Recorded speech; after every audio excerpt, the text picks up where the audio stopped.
दोस्तों आज की वीडियो उन लोगों के लिए है जिनको शेयर बाजार में पैसा लगाने से डर लगता है। हमेशा ये सोचते हैं कि अगर हमने पैसा लगा दिया तो ये डूब सकता है। और हमने भी कई लोगों से ऐसा सुना है कि शेयर बाजार सट्टा बाजार है, ये बाजार है, यहाँ पैसा डूब जाता है, यहाँ अपनी हार्ड अर्न मनी नहीं लगाओ, मेहनत का पैसा नहीं लगाओ। ये सारी चीज़ अगर आपने सुनी है और आप भी ऐसी ही मेंटेलिटी रखते हो तो ये वीडियो आपके लिए है, क्योंकि यहाँ आज की वीडियो में हम ये क्लियर कर देंगे कि शेयर बाजार से आपका पैसा आप रिस्क फ्री रख सकते हैं और यहाँ पर आपका पैसा नहीं डूबेगा। और आप चाहे सारा पैसा अपना इक्विटी मार्केट में लगा दे तब भी आप रिस्क फ्री होकर के बिल्कुल शांत दिमाग से मार्केट के अंदर बैठ सकते हो और आपका पैसा कोई भी नहीं लेके जाने वाला।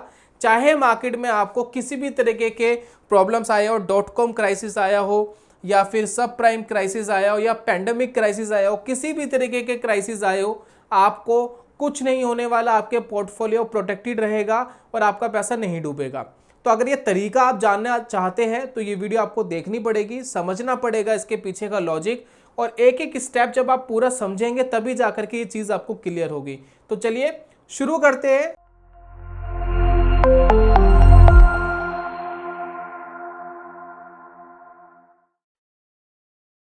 बहुत बहुत स्वागत है दोस्तों आप सभी का ट्रेडिंग चैनल के यूट्यूब चैनल में। मेरा नाम है अनमोल मित्तल। दोस्तों मैं कभी भी अपने रिश्तेदारी में या किसी जानने वाले को कहता हूं कि शेयर बाजार में पैसा लगाओ, इन्वेस्ट करो। ट्रेड अगर नहीं करना चाहते तो एटलीस्ट इन्वेस्ट करो और एक वेल्थ क्रिएट करो। तो काफ़ी जगह से मुझे पता है क्या जवाब आता है, देख भाई हमें तो पता नहीं कि क्या है क्या नहीं है, तू करता है जैसे करता है हमें नहीं पता। हमने तो सुना है कि शेयर बाजार में पैसा डूब जाता है, तू कमा रहा है कैसे कमा रहा है वो भी नहीं पता। तो एक काम कर, हमसे पैसे ले ले, तू लगा ले, पैसे अगर चल जाए तो ठीक है, नहीं चले तो भाई हाथ जोड़ के विनती है, जितने हमने दिए थे ना उतने वापस दे दियो। यानी हमने तेरे को 10 लाख दिए थे तो हमें 10 लाख वापस दे दियो, चाहे पैसा बने चाहे ना बने, बस हमारे डूबने नहीं चाहिए। तो इस तरीके की मेंटलिटी जब मेरी फैमिली के अंदर भी कुछ लोगों की है तो बहुत लोगों की हो सकती है। इतना अनसिक्योरनेस मार्केट के अंदर आता है। तो ये चीज़ दोस्तों आज की वीडियो में क्लियर करूंगा कैसे। देखिए मार्केट के अंदर जितने भी हम रिटर्न की एक्सपेक्टेशन रखते हैं उसके बारे में अभी बात करेंगे। सबसे पहले देखिए समझना है कि प्रॉब्लम कहां पर आती है। जैसे कि मैं बात करूं निफ्टी 50 की, जैसे कि मैंने यहां पर एक पूरी पीडीएफ खोली हुई है जिसमें निफ्टी 50 की 25 ईयर्स की पुरानी हिस्ट्री है, ठीक है ना, 25 साल पुरानी पूरा ब्यौरा दिया गया है कि क्या रिटर्न रहा क्या करा। अब निफ्टी 50 होता क्या है, हमारे देश की टॉप 50 कंपनीज, और ये हमेशा टॉप ही रहेगी क्योंकि अगर कोई कंपनी खराब करती है तो उसको बाहर कर देते हैं और नई कंपनी निफ्टी 50 में एंटर हो जाती है। तो टॉप 50 कंपनीज का जो ब्यौरा है वो आपके सामने यहाँ पर मैं दिखाऊंगा। साथ ही साथ आपको ये समझने की जरूरत है जब हम निफ्टी 50 की बात करते हैं तो हम ऑलरेडी बहुत ही सिक्योर्ड इन्वेस्टमेंट की बात कर रहे हैं, क्योंकि जब हम टॉप 50 की बात कर रहे हैं तो यहाँ हम स्टॉक खुद सिलेक्ट नहीं कर रहे, एक बेंचमार्क है, हम उसके अंदर यानी अपने देश की इकोनॉमी के अंदर हम पैसा लगा रहे हैं। तो वो सबसे बड़ी चीज़ है। हम एक पर्टिकुलर कोई स्टॉक ढूंढ के नहीं लाए कि हम इसमें सारा पैसा लगाएंगे, यह हो जाएगा 10 गुना हो जाएगा, 50 गुना हो जाएगा, हम अमीर हो जाएंगे। हम वो बात नहीं कर रहे। वो कंपनी कब डूबेगी आपको नहीं पता, कंपनी का इन फ्यूचर ग्रोथ क्या है क्या नहीं है, हो सकता है वो हो जाए लेकिन हो सकता है ना भी हो। लेकिन जब हम टॉप 50 कंपनीज की बात कर रहे हैं तो ऑलरेडी हम काफ़ी सिक्योर्ड इन्वेस्टमेंट की बात कर रहे हैं, तो ये ऑलरेडी सिक्योर्ड है। अगर हम सिक्योर्ड इन्वेस्टमेंट के अंदर भी और सिक्योर्ड होना चाहते हैं तो हमारे पास कुछ थ्रेड्स है, उसको जरा समझिएगा। जैसे कि देखिए एक थ्रेड आया था .com बबल, ये 1999 और 2001 के बीच में देखिए एक मार्केट के अंदर गिरावट आई थी, बहुत तेज मार्केट गिरा था। एक ये हमारे पास ये थ्रेड आया था यहाँ पर, ठीक है। तो अगर आपने यहाँ कहीं बैड लक की वजह से बिल्कुल पीक पर ऊपर की तरफ अगर पैसा लगाए होते तो ऑब्वियसली बहुत पैसा डूबता, उसको रिकवर करने में भी मार्केट को 3-4 साल लगे, ठीक है, तो कोई पैसा नहीं बनता। उसके बाद देखिए 2008 के आसपास जो मार्केट गिर गया था, ठीक है ना, तो ये सब प्राइम क्राइसिस आए थे तो वो आपको यहाँ देखने को मिले। साथ में देखिए ये कोरोना वाला तो हम सब कभी भूल ही नहीं सकते, क्योंकि यहाँ सिर्फ शेयर बाजार का दर्द नहीं, अपने को खोनों का भी दर्द रहा है। बहुत लोगों ने अपने परिवार वाले खोए हैं, अपने करीबी खोए हैं। तो यहाँ पर होता क्या है कि अगर आपकी किस्मत खराब थी और आपने इन क्राइसिस के आसपास कहीं इन्वेस्ट कर दिया होता तो ऑब्वियसली आपका पैसा डूबता। अब डूबता किस तरीके से, मान लेते हैं आपने 10 लाख लगाए थे तो वो 5 लाख रह जाते, कहीं 4 लाख रह जाते, 5 लाख रह जाते, 4 लाख रह जाते 10 लाख में से, ठीक है ना। तो कुछ इस तरीके की प्रॉब्लम्स आपको होती। तो वहां पर क्या है कि आप पैनिक होकर शेयर बाजार से पैसा वापस निकाल लेते और आपको होता नुकसान। हालांकि मार्केट ने रिकवर करा, अभी जो मार्केट चल रहा है टॉप पे चल रहा है, आपने किसी भी लेवल पे इन्वेस्टमेंट की होती है, अभी मार्केट टॉप पे चल रहा है, लेकिन फिर भी हम पैनिक के मारे पैसा निकाल लेते हैं, या हमारी मेंटलिटी ये होती है कि भाई चलिए 4 साल में मार्केट वापस रिकवर कर गया, जहां से हमने खरीदा था वहीं वापस मार्केट पहुंच गया, लेकिन हमें फायदा क्या हुआ? कुछ भी नहीं। इससे अच्छा तो हम बैंक एफडी करते और बैंक एफडी करके हम रिटर्न कमाते, ब्याज कमाते, तो वो तो कम से कम बढ़ जाता। यहाँ तो वो भी नहीं बढ़ा। तो वही दोस्तों मैं आज की वीडियो में क्लियर करने वाला हूं कि किस तरीके से आप मार्केट के अंदर रिस्क फ्री होकर इन्वेस्टमेंट कर सकते हैं। सबसे पहले दोस्तों एक ना लमसम कैलकुलेटर में थोड़ा सा ना आपको कंपैरिजन दिखाऊंगा एफडी का और मार्केट का, उसके बाद चीजें आगे बढ़ाता हूं ताकि आपको एक क्लैरिफिकेशन रहे कि हम इतनी मेहनत कर क्यों रहे हैं शेयर बाजार में, तो वो समझेंगे तो आपको पता लगेगा। तो जैसे कि देखिए मैं कैलकुलेटर में आता हूं, यहां पर देखिए ये मैंने कैलकुलेटर ओपन करा है। तो यहां दोस्तों एग्जांपल ले रहे हैं 5 लाख से। अगर आप 5 लाख रुपए निफ्टी में इन्वेस्ट करते हैं, देखिए यहाँ स्पेसिफिक बात हो रही है निफ्टी 50 की, क्योंकि मैंने पहले ही इसका आपको लॉजिक समझाया टॉप 50 कंपनीज। यहाँ एक्सपेक्टेड रिटर्न में रख रहा हूँ 14%। ये 14% मैंने क्यों निकाला ये मैं अभी आपको बताऊंगा कुछ मिनटों के अंदर। तो ये 14% आ जाए यार, चलिए ठीक है, सेट हो गया, 14% पे सेट हो गया। हम एक्सपेक्टेड रिटर्न रखने हैं 14%। 5 लाख इन्वेस्ट हमने करा है वन टाइम, एक ही बार इन्वेस्ट करा है, और हम ये होराइजन लेके चल रहे हैं कि जी आने वाले 25 ईयर्स तक इन्वेस्ट करेंगे। ठीक है, तो मान लेते हैं कि आज आप 30 ईयर्स के हैं, तो 55 ईयर्स के आसपास हम ये सोच के चल रहे हैं कि इन्वेस्ट करेंगे। तो हमारी जो वेल्थ यहाँ क्रिएट हो जाती है वो हो जाती है, टोटल वैल्यू यहाँ आ जाती है 1,32,00,000 के आसपास, यानी 5 लाख रुपए बढ़ करके 1,32,00,000 के आसपास हो गया। क्लियर है दोस्तों, इसमें कोई कंफ्यूजन नहीं है। तो इतनी वेल्थ हमारी क्रिएट हो जाती है, लेकिन इसके लिए हमें पैसा कहां लगाना है? हमने बात करी निफ्टी 50 की, इसके लिए हमने बात करा कि भाई शेयर बाजार में लगाओगे तो उस तरीके के रिटर्न मिल सकते हैं, जरूरी नहीं है लेकिन मिल सकते हैं। लेकिन अगर हम शेयर बाजार से डर कर एफडी वगैरह में पैसे लगाए होते तो क्या होता है? जैसे कि आप लगाते हैं हम 7% कि भी 7% का रिटर्न मिलता तो क्या होता? अब हम 7% पे ले रहे हैं, सेम अमाउंट है, 5 लाख लगाया, 7% का एफडी में है, 25 साल के लिए लगाया, और यहां पर क्या हो रहा है? कोई रिस्क नहीं है, रिस्क फ्री इन्वेस्टमेंट है। ठीक है ना, मार्केट की वॉलेटिलिटी से हमें कोई मतलब नहीं है। तो जब हमने ये करा, अब कितना पैसा बना? टोटल वैल्यू यहां आ रही है 27 लाख रुपए। कहां दोस्तों हमने बात करी 1,30,00,000 की, कहां पर यहां वैल्यू आ रही है 27 लाख। तो जमीन आसमान का फर्क हो गया आपकी बैंक एफडीज में या किसी भी तरीके की ये सिक्योर्ड इन्वेस्टमेंट में, जहां 7 या 8% आपको मिलेगा, और जहां हम 14% की बात कर रहे हैं स्टॉक मार्केट में निफ्टी 50 इन्वेस्टमेंट की, तो वहां अगर हम एक्सपेक्टेड रखते हैं कि 14% मिलता है, तो जमीन आसमान का फर्क हो गया पैसों का। कहां 1,30,00,000, कहां 27 लाख। तो कौन सा बेटर है? ऑब्वियसली भाई सुनने में तो यही बेटर लगता है, लेकिन प्रॉब्लम क्या है? रिस्क। भाई कोई रिस्क हो गया, कोई वॉर हो गई, किसी का क्या भरोसा, कौन ट्रिगर कब क्या कर दे। तो ये सारी चीजें हमारे दिमाग में हमेशा घूमती रहती है। अब ये पैनिक शायद आज ना आए, कल आए, 1 साल बाद आए, 2 साल बाद आए, फिर हम कहेंगे भाई 2 साल तक मार्केट में इन्वेस्ट करा, थोड़ा पैसा बढ़ा, फिर ये हो गया, पैसा सारा डूब गया। तो ये सारी चीजें हमारे दिमाग में आती है। तो अब इसका दोस्तों सॉल्यूशन देंगे। सबसे पहले हम बात कर लेते हैं ये रिटर्न मैंने 14% लिया क्यों, इसका क्या रीजन है। अब इसका दोस्तों रीजन ये है, यहां देखिए, सिंस जून 30, 1999, भाई 1999 से, सन 1999 से मार्केट ने जो रिटर्न दिया है CAGR, मतलब सारा एवरेज निकाल करके, ये 20-25 सालों की बात कर रहे हैं, तो 14.2% का दिया है। ठीक है, 14.2% का दिया है पिछले 20-25 सालों की अगर हम बात करें निफ्टी 50 की, तो उसी हिसाब से मैंने यहां से 14% लिया है। क्या जरूरी है आगे भी 14% देगा? जी नहीं, 1% कम हो सकता है, 1% ज्यादा हो सकता है, 2-3% ऊपर नीचे हो सकते हैं, और हो सकता है 12% भी हो, तो थोड़ा बहुत ऊपर नीचे हो सकता है। लेकिन फिर भी इसका जो डिफरेंस है बैंक एफडी के कंपैरिजन में वो बहुत ज्यादा रहेगा, और वो इतना यूज रहेगा कि आपको ये हमेशा बैंक एफडी से ज्यादा बेटर रिटर्न, इसके बेटर रिटर्न आपको लगेंगे इन फ्यूचर। अगर सब कुछ ठीक रहता है, इकोनॉमी हमारी अच्छी रहती है, तो ऑब्वियसली वर्क करेगा, राइट। तो ये दोस्तों हमने यहाँ से लिया। अब यहाँ पर देखिए चीज़ें बहुत सारी है, लेकिन हमारे पास प्रॉब्लम आती है यही क्राइसिस की। ये जो क्राइसिस आते हैं इसमें क्या करें, यहाँ तो बाजार बहुत ज़्यादा गिर रहा है। एक बार मैं चार्ट दिखाता हूँ, चार्ट देखेंगे तो आपको समझ में आएगा कि कितना कितना बाजार कहाँ कहाँ गिर गया है। अब यहाँ पर दोस्तों ये वाला ग्राफ देखिए, इस वाले ग्राफ में बहुत हद तक आपको पिक्चर क्लियर हो जाती है कि बाजार के अंदर रिस्क क्या है। आप जो ये ऊपर की तरफ देख रहे हैं ये तो मार्केट के रिटर्न्स है। जैसे कि आप देखिए यहाँ पर मार्केट ने 77.6% का रिटर्न दिया, या 19% का रिटर्न दिया, या 29% का रिटर्न, या 8% का, यहाँ 32% का। तो आप देख रहे हैं मार्केट ना कंसिस्टेंट एक लेवल पर रिटर्न नहीं देती है। कभी आपको बहुत ज़्यादा रिटर्न देगी, कभी आपको कम देगी, कभी नेगेटिव में देगी, और कभी आपको ज़्यादा देगी।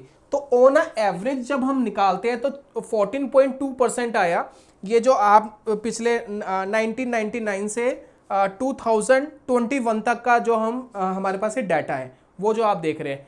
लेकिन हमें प्रॉब्लम किस चीज़ से, हमें दोस्तों प्रॉब्लम है ये नेगेटिव रिटर्न से। जैसे कि देखिए ये 13.4%, 15%। अब ये तो सहन किया जा सकता है, ये तो सहन किया जा सकता है। हमारे साथ प्रॉब्लम क्या है, हमारे साथ प्रॉब्लम क्या है कि ये वाले रिटर्न हम सहन नहीं कर पाते जो -51% तक चले जाते हैं। यहाँ पर जितना भी आपने पैसा लगाया होता है निफ्टी 50 के अंदर, वो सारा का सारा यहाँ देखिए आधा रह जाता सिर्फ एक साल के अंदर ही, कुछ ही महीनों के अंदर ये गिर गया। यहाँ पर देखिए 23% तक मार्केट गिर गया। यहाँ हम पैनिक करते हैं, भाई हमने 10 लाख रुपए लगाए, 5 लाख रह गए, तो पैनिक तो हो गई, ठीक है। यहाँ हमने लगाए भाई 7.5 लाख रह गए 10 लाख के, तो पैनिक तो हो गई।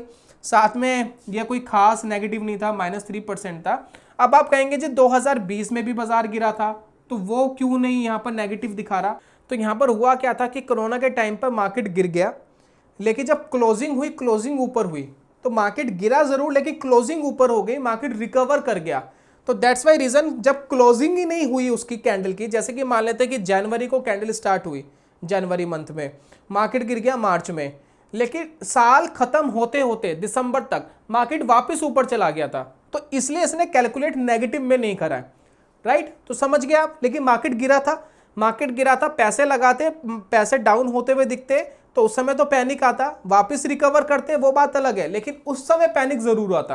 तो यहां भी एक पैनिक कंडीशन थी, या तो क्लोजिंग बेसिस पे देखिए काफी डाउन हो गए। तो इसका दोस्तों बेस्ट सॉल्यूशन क्या आता है, ऑप्शंस। आप ऑप्शन से अपने पूरे पोर्टफोलियो को मैनेज कर सकते हैं, और ये करना बहुत आसान हो जाएगा अगर आप सिर्फ निफ्टी 50 के अंदर इन्वेस्ट करते हैं। कैसे होगा ये, बहुत इजी तरीका है, बहुत ही सिंपल तरीका। बहुत कम लोग ये जानते हैं कि निफ्टी 50 के अंदर जो ऑप्शंस के कॉन्ट्रैक्ट है वो अगले कई सालों तक के अवेलेबल रहते हैं। यानी मैं एक साल का कोई कॉन्ट्रैक्ट लेना चाहूं तो ले सकता हूं, और अगले साल के एंड तक का कोई ऑप्शन लेना चाहूं तो ले सकता हूं। तो जिनको ऑप्शंस की समझ नहीं है, थोड़ी बहुत भी अगर समझ रखते हैं तो आपको बहुत अच्छे से समझ में आ जाएगा कि ये कैसे होगा। चलिए इसके लिए क्या करते हैं, एक प्लेटफॉर्म पे जाते हैं, ये है सेंसिबल का प्लेटफॉर्म। यहां समझते हैं कि आपका पूरा ये जो पोर्टफोलियो है किस तरीके से प्रोटेक्ट हो सकता है। जैसे कि देखिए मैं ट्रेड वाले ऑप्शन पे जाऊंगा, स्ट्रेटेजी बिल्डर पे जाऊंगा और build a new custom strategy. यहां देखिए ऑप्शन चैन ओपन हो गई है। मान लेते हैं कि मेरा आज मन कर रहा है शेयर बाजार में पैसे लगाने का, मैं 5 लाख रुपए 10 लाख रुपए शेयर बाजार में लगाना चाहता हूं फॉर एग्जांपल, ठीक है। मेरा आज मन कर रहा है, तो मैंने किसी से सुना जी निफ्टी 50 में लगा लो, सबसे सिक्योर्ड है। यहाँ पर क्या है, आपको कोई स्टॉक नहीं ढूंढना, कुछ नहीं करना, लगा के छोड़ दो। स्टॉक अप डाउन जो होंगे वो अपने आप होते रहेंगे, और किसी स्टॉक को बाहर होना है अंदर होना है तो वो मैनेजमेंट उनका अपने आप करता रहेगा, ठीक है ना, एक्सचेंज का। तो यहाँ पर हमने क्या करा, निफ्टी 50 सेलेक्ट कर लिया, मैंने 5-10 लाख रुपए लगाने हैं।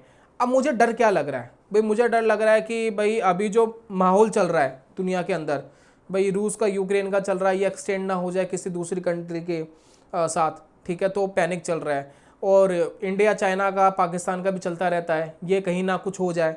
साथ में इजराइल और फिलिस्तीन का चल रहा है, तो ये कहीं एक्सटेंड ना हो जाए, ईरान इराक ना इसमें कूद जाए। तो यहाँ पर देखिए दुनिया में कभी भी कुछ भी हो सकता है। एक ब्लैक स्वैन इवेंट के बारे में शायद आपने सुना हो कि कभी भी कोई भी बैड न्यूज़ आ सकती है। तो अगर मार्केट में कभी भी ऐसा कुछ होता है, दुनिया में कभी भी ऐसा कुछ होता है, तो उसका सीधा असर शेयर बाजार में बढ़ेगा। चाहे मैं आज इसमें कितने ही पैसे लगा दूं, रिस्क तो देखिए 1 सेकंड का भी है कि अगले सेकंड भी कुछ हो सकता है और मार्केट गिर सकता है, अच्छे से गिर सकता है। तो उसके लिए मैं क्या कर सकता हूँ, मान लेते मैंने 5-10 लाख रुपए मेरी लगाने की आज इच्छा हो रही है, लेकिन मैं मार्केट से बड़ा डरा हुआ हूँ कि कुछ भी हो जाए तो मेरे पैसे का क्या होगा। तो अब मैं यहाँ क्या करूँगा, मैं लूँगा इस साल के एंड वाला कॉन्ट्रैक्ट। अब ये देखिए, इस साल का जो एंड कॉन्ट्रैक्ट है उसके 239 डेज बचे हैं। 26 दिसंबर मतलब 2024 की हम बात कर रहे हैं, इसका दिसंबर मंथ का एंड जो एक्सपायर्ड होता है कॉन्ट्रैक्ट, वो हमने यहाँ सेलेक्ट कर लिया है। ज़्यादा अगर आपको समझ नहीं है ऑप्शंस की तो ज़्यादा मत समझिए, जितना मैं बता रहा हूँ उतना एक बार सुनिए, आपको समझ में आएगा। अब मैंने कॉन्ट्रैक्ट ले लिया। अब मैंने क्या करा, मैंने देखा जी 22,600 पे मार्केट चल रहा है, ठीक है। तो मैं क्या कर रहा हूँ जी, यहाँ देखिए 23,000 का एक कॉन्ट्रैक्ट मिल रहा है जो 691 का है, साथ में देखिए एक 22,000 का कॉन्ट्रैक्ट मिल रहा है जो 424 रुपये का चल रहा है। तो मान लेते हैं मैंने 22,000 वाला ही ये बाय कर लिया, ठीक है। इसकी दोस्तों कॉस्टिंग मुझे कितने की पड़ी, यहाँ देखिए इसकी कॉस्टिंग मुझे पड़ी 10,600 रुपये की, 10,600। तो अगर मैं मार्केट में 5-5.5 लाख रुपए इन्वेस्ट कर रहा हूं, जो निफ्टी का लॉट साइज है, लॉट साइज का मतलब है निफ्टी का जो लॉट साइज है वो 25 का हो गया है, पहले 50 का था वो 25 का हो गया है। तो अगर मुझे लॉट साइज के हिसाब से काम करना है तो उस हिसाब से मैंने अगर 5-5.5 लाख इन्वेस्ट करे हुए हैं और एक में ये पुट बाय कर लेता हूं तो मेरा पूरा पोर्टफोलियो हैज हो जाता है। अब उससे क्या होगा, इससे दोस्तों होगा क्या कि 10,600 रुपये दे करके मैंने अपने पूरे पोर्टफोलियो के हैज कर लिया। कैसे हैज हो गया, हैज इस तरीके से हो गया, अगर आप इसका ग्राफ देखेंगे नीचे की तरफ, ये देखिए जितना मार्केट नीचे गिरेगा उतना पैसा आपका ये ऑप्शन देगा। जितना मार्केट नीचे गिरेगा 22,000 से नीचे जितना मार्केट नीचे जाएगा उतना पैसा ये देगा। मान लेते हैं कि निफ्टी यहाँ से आधी हो जाती है, 50% पे रह जाती है, तो आपके जो 5-5.5 लाख रुपए थे वो 5-5.5 नीचे गिर करके मान लेते 2.5 लाख रह गए, ठीक है। तो ये 2-2.5 लाख रुपए ये आपको दे देगा यहाँ से कि ये 2-2.5 लाख रुपए ले लो। और इस 2-2.5 लाख रुपए देने के लिए आपको कितना पैसा खर्च करना है, आपको पैसा खर्च करना है सिर्फ 10,600 रुपये, जो आपकी 5-5.5 लाख की कीमत का सिर्फ 2% होता है, 2%। सिर्फ 2% का आप रिस्क लेकर के अपना पूरा पोर्टफोलियो हैज कर लेते हैं। मान लेते हैं कि बाजार यहां से 20% ऊपर चले जाता है तो कोई प्रॉब्लम नहीं भाई, लोगों ने 20% कमाया, आप 18 कमा लोगे, 17 कमा लोगे, बस यही तो होगा। लेकिन अगर यहां से बाजार 20% नीचे गिर जाता है तो लोगों ने 20% खोया और आप सिर्फ खोगे 2%। तो इस तरीके से दोस्तों आपका पूरा पोर्टफोलियो हैज हो जाएगा। ये दोस्तों टेक्निक है कि आप लॉन्ग डेटेड यानी लंबे वाले जो ऑप्शंस के कॉन्ट्रैक्ट है अपना पोर्टफोलियो हैज करने के लिए यूज कर सकते हैं। और जो ये निफ्टी 50 की मैंने जो आपको बताई है कैलकुलेशन, अगर आपका पैसा निफ्टी 50 में लगा हुआ है तो ये सारा काम बहुत इजीली हो जाएगा, राइट। अब और चीज दिखाता हूं मैं आपको, मजा आएगा। ये तो हमने बात करी 2024 की, ठीक है। मान लेते कि मुझे अपना पोर्टफोलियो अगले 1.5 साल के लिए हैज करना है, 1.5 साल के लिए, अगले 1.5 साल के लिए, तो क्या होगा। अब देखिए ये कॉन्ट्रैक्ट आपको यहां मिल जाएगा।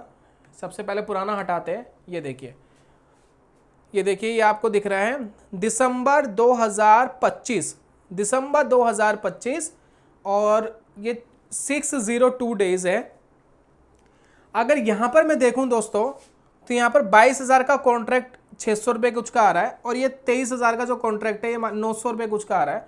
तो 22,000 रुपये दे करके मैं अगले 18 महीने, 18 क्या लगभग, हाँ 18 महीने, 18-19 महीने तक का हैजिंग कर सकता हूँ। 19-20 महीने तक की हैजिंग हो जाएगी, 20 महीने की, 20 मंथ्स तक मेरे को टेंशन लेने की जरूरत नहीं है।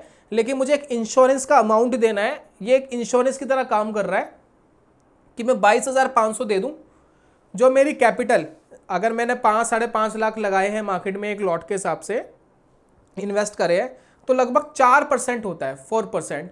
और अगले 20 महीनों के लिए मैं बिल्कुल प्रोटेक्टेड हूं, मेरा इससे ज़्यादा नुकसान नहीं हो सकता बाजार में।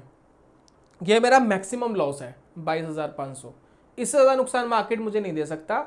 और मार्केट ऊपर बढ़ रहा है, 20-30% बढ़ता है तो वो मेरे लिए बेनिफिट है। और मान लेते हैं मार्केट ने मुझे 2 लाख का रिटर्न दिया, 2 लाख के रिटर्न में मान लेते हैं 22,000 हटा दो तो 1,80,000 बच गए, बस इतना ही तो फर्क पड़ा। तो इस तरीके से दोस्तों हम हैज कर सकते हैं। अब आप कहेंगे कि जी 14% का जो आपने रिटर्न बताया था ना, उसमें 2% और कम कर लो तो 12% का रह गया। नहीं, रिटर्न आपका बढ़ जाएगा। कैसे बढ़ेगा, अब वो आपको बताता हूं, वो इंपॉर्टेंट है।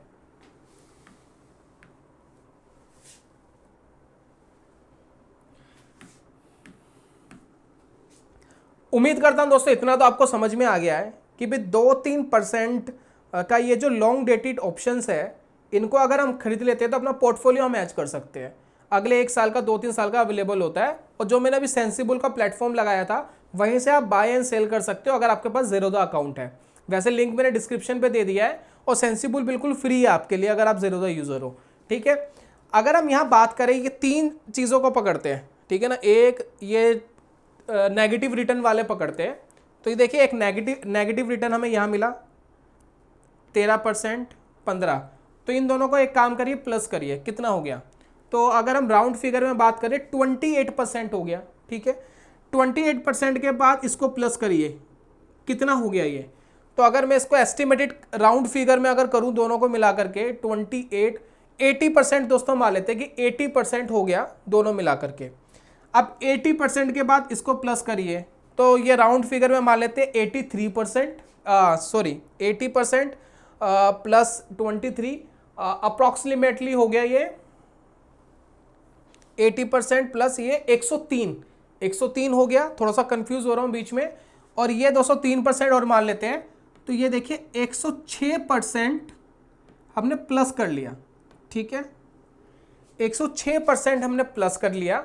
और मान लेते हैं कि 2.5% आपने हर साल ऑप्शंस बाय करने में पे करें। ठीक है, आपको मिलता कितना, 106%। ये मिलता कैसे, ये मिलता दोस्तों ऐसे, जरा इसको समझिए। मान लेते हैं कि यहाँ पर 2008 में जो बाजार गिरा 51%, मान लेते हैं कि आपने यहाँ पर 10 लाख रुपीज इन्वेस्ट करे होते। ठीक है, आपने 10 लाख इन्वेस्ट करे होते यहाँ पर, मान लेते। ठीक है, अब ये गिर करके मान लेते हैं 5 लाख रुपए रह गए, 50% डाउन हो गया। लेकिन आपको ऑप्शन ने भी 5 लाख रुपए दिए होंगे जितना डाउन हुआ, जितना वो 2-2.5% कम करके मान लो, 2-2.5% कम करके मान लेते 4,80,000 दिए ऑप्शंस ने, या 4,70,000 दिए, तो आपका 20,000 रुपये का मान लेते नुकसान हुआ, 10-15,000 रुपये का मान लेते नुकसान हुआ।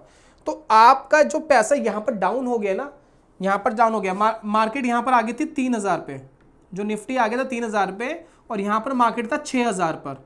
तो 6,000 का निफ्टी गिर के 3,000 पे आ गया था, और आपका जो पैसा था वो 2% कम करके यहीं पर था। मान लेते कि आपके वही 5 लाख रुपए, 5 लाख में से 10-15,000 कम कर लो।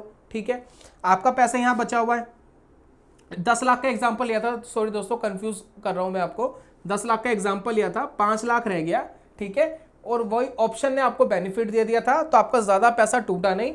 तो 2-3% के हिसाब से मान लेते हैं कि आपका 9,70,000 रुपये यहाँ रह गया। ठीक है, 9,70,000 रुपये यहाँ रह गया। ठीक है, अब अगले बार आप देखिए मार्केट ने 2009 में 77% का रिटर्न दिया, तो ये पैसा आपका बढ़ के कितना हो जाता, ये पैसा दोस्तों इंक्रीज होकर हो जाता कितना, 17-18 लाख रुपए, 17 to 18 लाख हो जाता ये पैसा बढ़ के। लेकिन अगर आपने ऑप्शन नहीं लिया होता, आपने ऑप्शन अगर बाय नहीं किया होता, तो क्या होता, अगर आपने दोस्तों ऑप्शन बाय नहीं किया होता, तो ये पैसा आपका ब्रेक इवन पर आता। यहां से मार्केट 50% गिर गया, अभी तो ब्रेक इवन पे भी नहीं आया। मार्केट को ऊपर बढ़ने के लिए 100% बढ़ना पड़ेगा, वो 100% मार्केट बढ़ा ही नहीं। आपका जो है यहां पर 2010 में जाकर शायद ब्रेक इवन पर आप आते कहीं ना कहीं। तो यहां पर देखिए मार्केट में जिसने यहां पैसा लगाया था, उसने 10 लाख रुपए अगर ऑप्शन नहीं लिया होता, तो वो 10 का 10 लाख यहां रहता। लेकिन हमने ऑप्शन ले लिया था, हमारा पैसा ऑलमोस्ट डबल हो गया था। तो इस तरीके से हम अपने रिटर्न को क्या कर रहे हैं, इंक्रीज कर दिया। अब यहां पर देखिए मैं हटा रहा हूं उसको। ठीक है, अब हमने यहां पर दोस्तों देखा कि हमें 106% का रिटर्न मिलता अगर हम ये सारी गिरावट को एंजॉय करते हैं। क्योंकि यहां मार्केट गिरता तो ऑप्शन पैसा देता, यहां भी ऑप्शन पैसा देता, यहां भी ऑप्शन पैसा देता, क्योंकि हमने 2-3% तो ही दिया है, और रिटर्न देखिए 15-15, 13-13% का है। तो बीच बीच में ऑप्शन क्या हमें पैसा देगा। और हमने खर्च कितना करा, अब वो खर्च लगा लेते हैं। तो यहाँ पर काउंट करते हैं कि भाई कितने ईयर्स हो गए, जैसे कि 1 2 3 4 5 6 7 8 9 10 11 12 13 14 15 16 17 18 19 20 21, 22, 23, 23 यहाँ पर ईयर्स हो गए दोस्तों, 23 ईयर्स, ठीक है। अब 23 ईयर्स में मान लेते 3% की हमारी कॉस्टिंग आ रही है, तो मल्टीप्लाई बाई 3 करते हैं, तो कितना पैसा हमने ऑप्शंस खरीदने के लिए पे करा वो लगाते हैं। तो यहाँ पर दोस्तों देखिए 69%, तो हमने ऑप्शन खरीदने के लिए दोस्तों 69% पैसा खर्च करा, और ऑप्शन ने जो हमें रिटर्न दिया वो इतना दिया। तो जहां हम ये सोच रहे थे कि 14% में से भी भाई 2.5-3% कम कर दो, तो वो 14% का रिटर्न भी आपका ऊपर हो गया, बढ़ गया। यानी आप रिस्क फ्री भी हो रहे हैं, अपना रिस्क भी बहुत कम कर रहे हैं, साथ में आप रिटर्न भी कमा रहे हैं। यहां देखिए आपको 35% ज्यादा पैसा बनता। यानी जो हमने कैलकुलेशन करी थी ना शुरुआत में कि हमने 1,30,00,000 के आसपास बनाए थे, वो 1,30,00,000 2 करोड़ भी हो सकते थे अगर हम इसका यूज करते। साथ ही साथ में आपका जो रिस्क था वो और कम हो रहा था। तो कायदे से जो दोस्तों जो ऑप्शंस है ना वो बनाए तो इंश्योरेंस के लिए थे कि आप इंश्योरेंस ले अपने पोर्टफोलियो को हैज करें। हमने उसको बेवजह ट्रेड करके गैम्बल बना दिया है। बाकी देखिए चीज़ें बड़ी एडवांस हो गई है, ऑप्शंस की बहुत सारी स्ट्रेटजीज हम भी लाते हैं, तो हम भी ये नहीं कह सकते, लेकिन चीज़ों को अगर आप सोच समझ के करेंगे तो इस तरीके के बेनिफिट्स आपको मिल सकते हैं। तो अब मुझे बताया क्या आप रिस्क फ्री हो रहे हैं या नहीं हो रहे, या और ज़्यादा रिस्क फ्री होना है। भाई इतना तो रिस्क फ्री हमने कर दिया, अभी 2-3% का रिस्क तो देखिए मार्केट में लेना ही पड़ेगा। जब बाजार है, एक रिटर्न की एक्सपेक्टेशन आप रख रहे हो, तो इतनी चीज़ें दोस्तों आपको करनी पड़ेगी। लेकिन मेरे हिसाब से ये एक फैंटेस्टिक और बहुत ही मज़ेदार और बहुत ही अच्छा तरीका है अपने पैसे को बहुत ही रिस्क फ्री करके मार्केट में स्टे इन्वेस्टेड रहने का। बाकी देखिए मैं कोई फाइनेंशियल एडवाइज़र नहीं हूँ, मैं हमेशा कहता हूँ अपने फाइनेंशियल एडवाइज़र की एडवाइस लीजिए, जो मार्केट में ऑलरेडी इन्वेस्ट कर रहे हैं या जो ऑलरेडी इन्वेस्ट करना चाहते हैं निफ्टी 50 के अंदर। मेरी बात ना मान करके मैं आपको कुछ ऐसे तरीके बताता हूँ मार्केट में जो आपको बेनिफिशियल हो सकते हैं मार्केट के अंदर, इन्वेस्टिंग में भी और ट्रेडिंग में भी। तो उम्मीद करता हूँ दोस्तों वीडियो आपको पसंद आई होगी। जल्दी मिलूंगा नेक्स्ट वीडियो में, तब तक के लिए goodbye, god bless you, bye bye दोस्तों।